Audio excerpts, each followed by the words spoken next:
सभी प्रेमी जनों को जय श्री परमानंद। जब से मनुष्य इस धरती पर आया है, अनेक प्रश्न उसके मन में उठते रहे हैं, जैसे वह कौन है, किसने उसे बनाया है, उसका यहाँ आना एक स्वाभाविक क्रिया है या उसको बनाने वाला कोई और है। यदि उसको बनाने वाला कोई और है तो इसके पीछे उद्देश्य क्या है। इन्हीं सभी प्रश्नों को लेकर गुरु महाराज से प्रार्थना की तो यह इस चैनल के बनाने का उद्देश्य सिद्ध हुआ। आप सभी से प्रार्थना है कि स्वयं के कल्याण के लिए चैनल को सब्सक्राइब करें तथा अन्य औरों के भले के लिए शेयर अवश्य करें। जय श्री परमानंद। मेरे प्यारे प्यारे आत्माओं,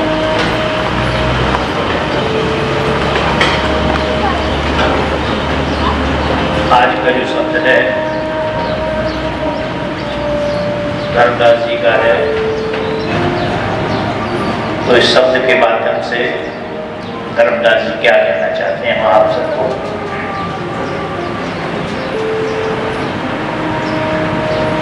मेरो कियो है भरम सब दूर, मैं बारी जाऊं सदगुरु की।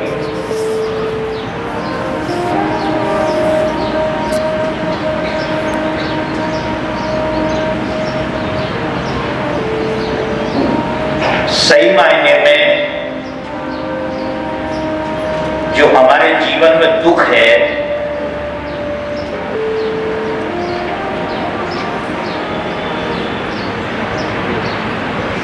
हम जो बंधे हुए पड़े हैं, जिससे हमारा मोक्ष होना है,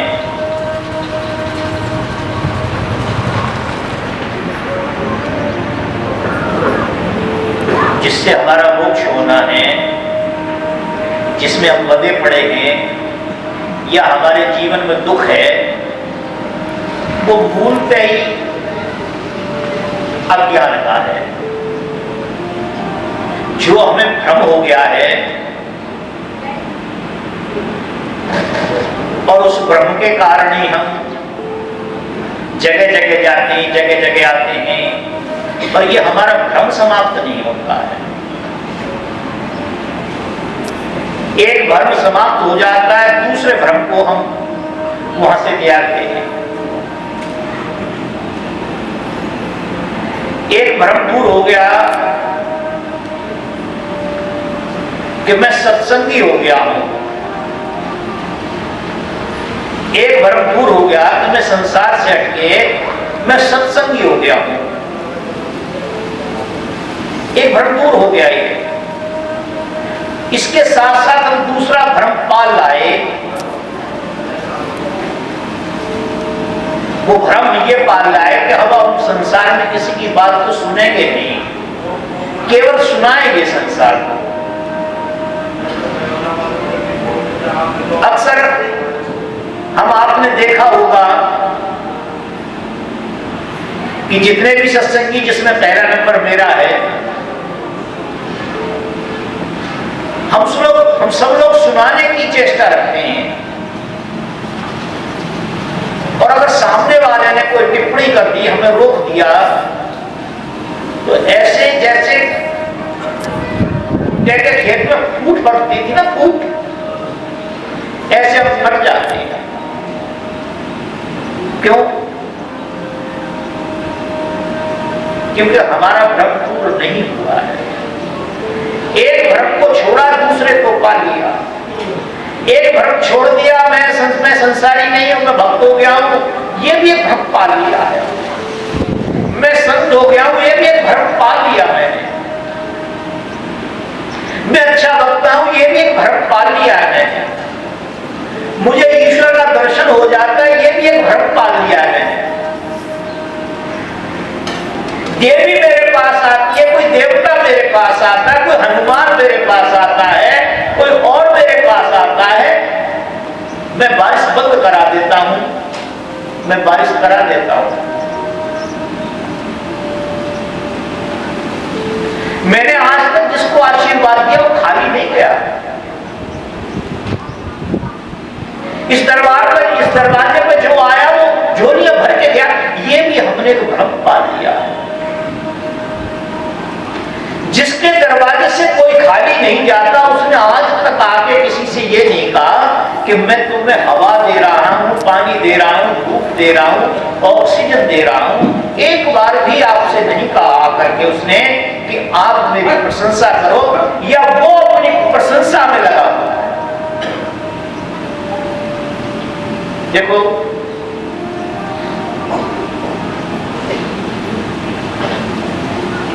आज सत्संग हो रहा है, मगर एक बड़ा दुख का समय है। एक हमारे प्रेमी का बच्चा का कल शरीर पूरा हुआ है और काफी दुख है इस विषय का।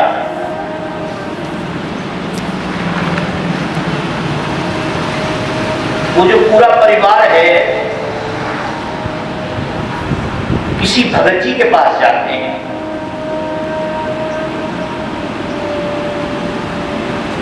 तो अभी 3-4 साल पहले एक बच्चा पैदा किया हुआ, तो कल जो 20 तारीख गई है, उस 20 तारीख को एक छोटा सा प्रोग्राम करना था उन्हें 1500 आदमी का। तो जो भगत जी या भक्तानी जो भी है उसके यहां से फोन आया उनको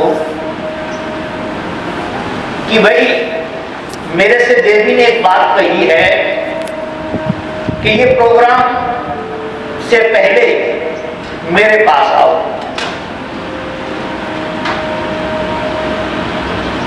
मान ली उन्होंने बात,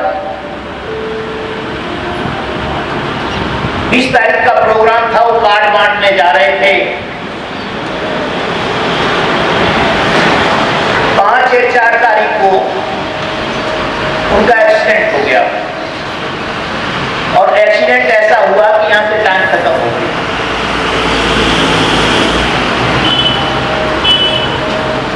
3-4 हॉस्पिटलों में ले गए उनको, करीब 20 लाख रुपए का खर्चा हुआ और 20 लाख रुपए का खर्चा होने के बाद वो बच्चा कल शरीर पूरा कर गया।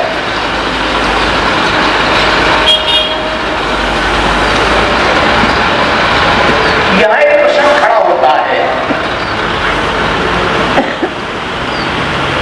देवी ने उसको ये बता दिया मेरे पास आओ और आना चाहिए और जाना चाहिए। क्या देवी ने ये नहीं बताया कि 20 तारीख को तुम्हारे यहां खुशी नहीं होगी, तुम्हारे यहां रंज होगा, तुम्हारे यहां मातम फैल जाएगा? उस देवी को बताना चाहिए, नहीं बताना चाहिए? क्या हम 10-5 लोगों को मिलकर उसके पास नहीं जाना चाहिए कि जिस देवी ने आपको यह बताया कि मेरे पास आना चाहिए, क्या उस देवी को यह मालूम नहीं था कि उस दिन तो प्रोग्राम होना ही नहीं है,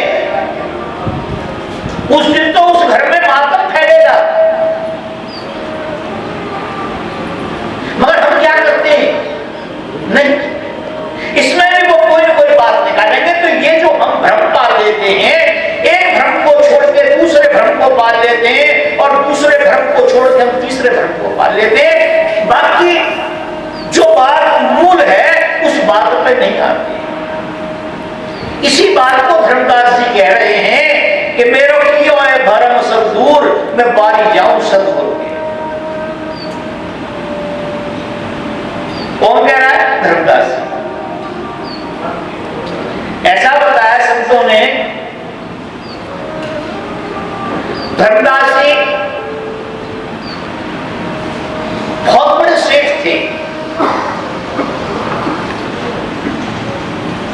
जिस समय पे कबीर साहब हुए उस समय पे बहुत बड़े सेठ थे वो। तो कभी भी उन्हें अपने इस रोजमर्रा के जीवन में आना और जाना, आना और जाना, घर जाना दुकान जाना, घर जाना दुकान जाना, इसी के बीच में एक दिन उनके विचार आया कि मैं जो कर रहा हूं किसके लिए कर रहा हूं? अपने लिए, अपने परिवार के लिए, अपने लिए, अपने मन के लिए,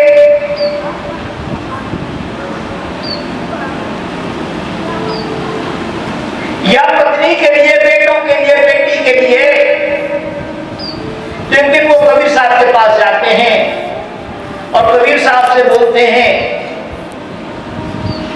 कि महाराज मेरे ऊपर भी कृपा की दृष्टि डालें और मेरा भी कल्याण करें। कबीर साहब ने कहा कि धर्मदास, तुम्हारा कल्याण मैं नहीं कर सकता। बोले क्यों महाराज? बोले इसलिए क्योंकि जन्म से तुम बनिया हो और कर्म से भी। जन्म से और कर्म से दोनों से एक ही बात है आपकी। आप हर बात के अंदर गणित लगाते हैं कि मैं 3 चम्मच भोजन करूंगा तो उससे कितना रस बनेगा। वो कोई काम आप नहीं करते जिस काम से आपको नुकसान होता हो, जिससे आपको फायदा ना होता हो, वो कोई काम आप नहीं करते। इसलिए काफी चर्चा हुई, सत्संग हुआ। लास्ट एक बात उन्होंने कहा कि प्रभु मुझे एक बात बता दें, मेरे और आपके बीच में दूरी क्या है? क्या ऐसी चीज है जिसके कारण मैं आपकी शरण में नहीं आ सकता और आप मुझे अपनी शरण में नहीं ले सकते? केवल जो बात है वो एक बात मुझे बता दीजिए।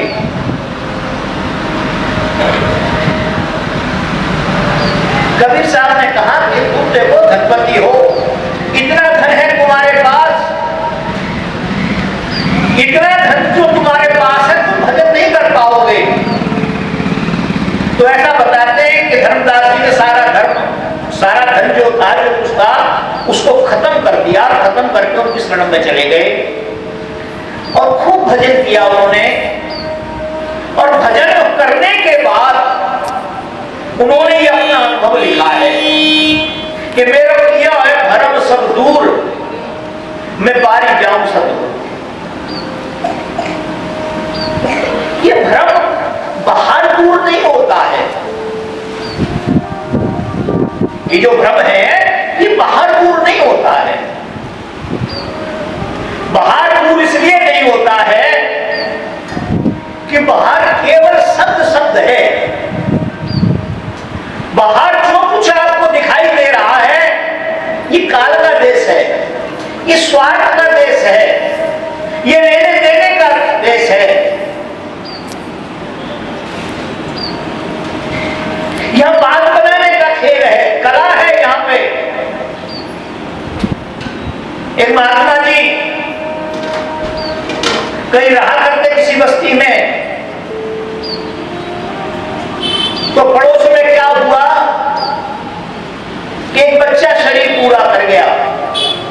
जब बच्चा शरीर पूरा कर गया तो घर में रोना पीटना तो होता है। जब रोना पीटना हुआ तो संत गए वहां और जाकर के उन्हें सांत्वना दी। भाई क्या बात है, क्यों रो रहे हो? बोले रोने का मतलब यह है कि मेरे पुत्र शरीर पूरा कर गया। उन्होंने कहा ये सब बेकार की बात है, ये कुछ नहीं, ये सब बेकार की बात है। अरे भाई जो आया है सो जाएगा, यहाँ तो जो आया है वो चला जाएगा।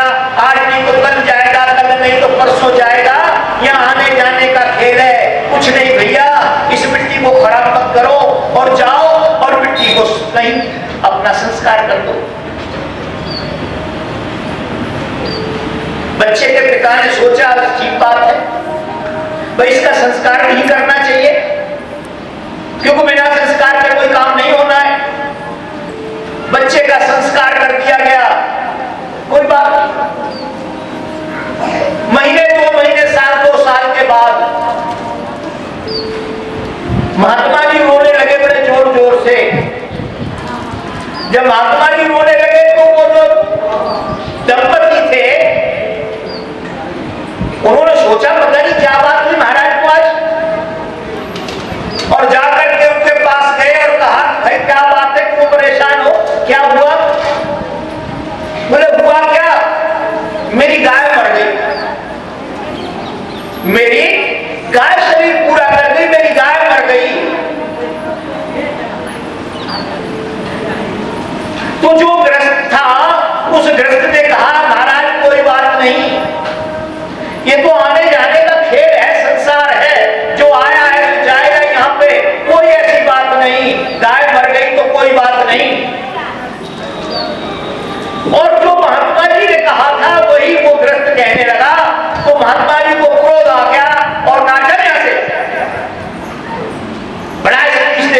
आया, बड़ा ज्ञान देने वाला आया।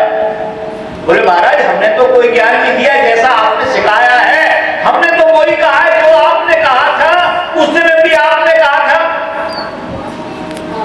और थोड़ा कुछ कहा उन्होंने। उस गृहस्थ ने पूछा महाराज आज आपको क्रोध आ रहा, उस दिन आपको क्रोध नहीं आया, उस दिन में और इस दिन में क्या, आज में और उस दिन में क्या फर्क है? उस दिन में और आज में क्या फर्क है? महात्मा जी ने कहा उस दिन में और उस दिन आज में इतना फर्क है कि उस दिन लड़का तेरा था, आज गाय मेरी है। क्या है?